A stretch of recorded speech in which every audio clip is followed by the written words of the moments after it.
OP Shukla dictation 60 शब्द प्रति minute start.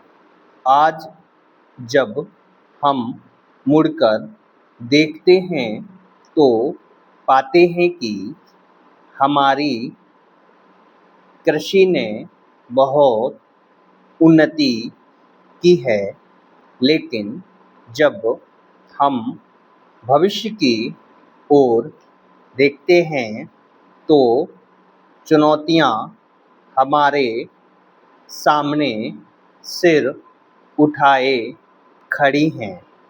आर्थिक विकास के लिए यह आवश्यक है कि हम देखें कि हमारी कृषि विकसित हो और कृषि के विकास के लिए यह ज़रूरी है कि हम बहुत से दूसरे क्षेत्रों पर भी ध्यान दें।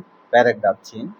ज़्यादातर गेहूं के क्षेत्र में भारत के कई भागों में हरित क्रांति आई है।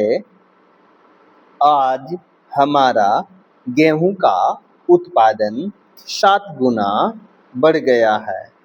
एक देश जो कभी गेहूं का आयात करता था, आज न केवल आत्मनिर्भर ही है, बल्कि इसके पास अपनी आवश्यकता से अधिक गेहूं है।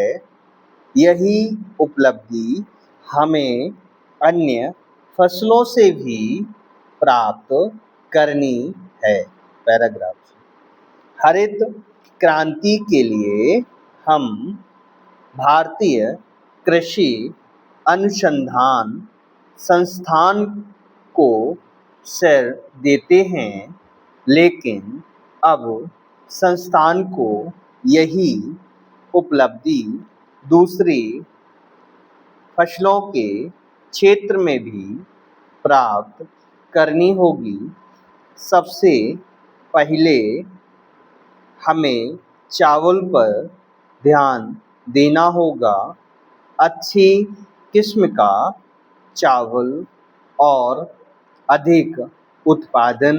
अभी हमारे यहाँ चावल का उत्पादन बहुत ही कम है।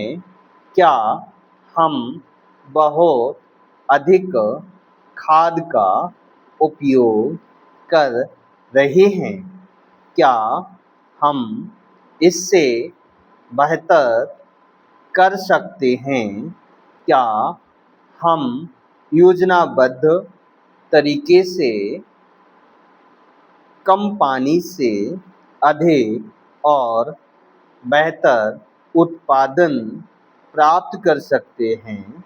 ये कुछ इस तरह के प्रश्न हैं जिनके बारे में संस्थान को आवश्यक रूप से विचार करना है।